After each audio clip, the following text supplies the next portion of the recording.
What is your process? How do you start out? Where do you get your idea, and then like where do you go from there? So And then how do you know you're done?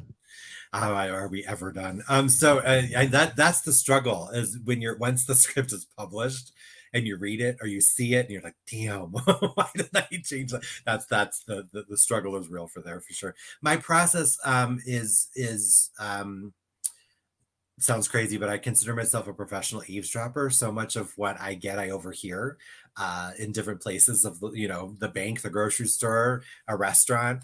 A play I just finished called "What Do You Know About Such Things" was an entire conversation I overheard in a Chinese restaurant, and I turned it into a play.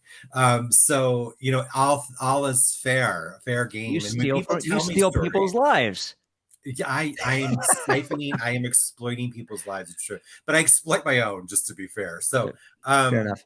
I mean, I think, I definitely dig into my own stuff. I don't write a lot of autobiographical stuff, but I do write versions of that through characters, like slices of my life. I think is in everything, but and I read a lot too, and I see a lot of theater, and I read a lot of plays, and new and old. And so I think that I've always it's weird because ideas find me. Like I just always feel like a satellite. Like I'll like be reading a news article about something. I'm like, this is a great idea for a novel.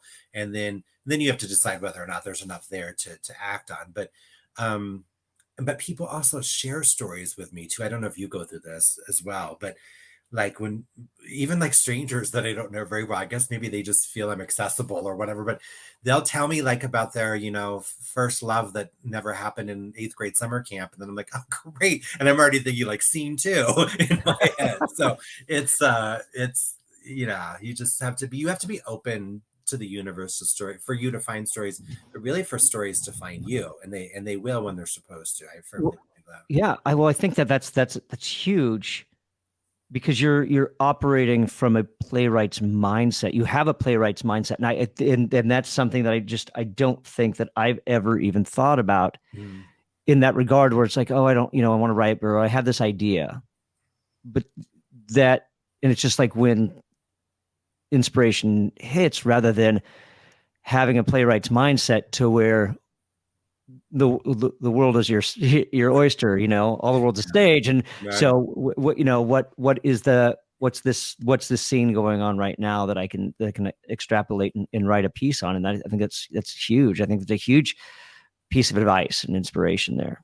Well, I mean, life is theater. Theater is happening all around For you. some people it literally is. We can tone down the drama a little bit. I know, and it's so strange because literally, like, my life is like so quiet and so like just.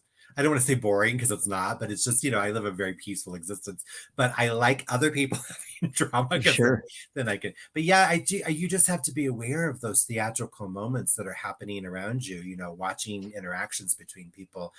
And one of my stage plays, number 76, I walked by a bus stop and saw a young high school couple sitting there, and the way they were sitting there was such a story just in the way they were connected to each other. And I got an entire play just from that moment. And just being aware, like you're saying, I think people like us look at the world and experience the world very differently because we're looking through the lens of story, theater, performance, and so forth. Yeah. Welcome to our Clips channel, and thanks for watching. I hope you enjoyed that video. If you did, be sure to smash that like button and leave a comment down below while you're at it. If you'd like to be notified about future episodes featuring playwriting tips, be sure to click this channel button right here and subscribe there. If you want to see the full conversation of this episode, be sure to click the link right here. And if you'd like to see other playwriting tips from past episodes, be sure to click this link right here.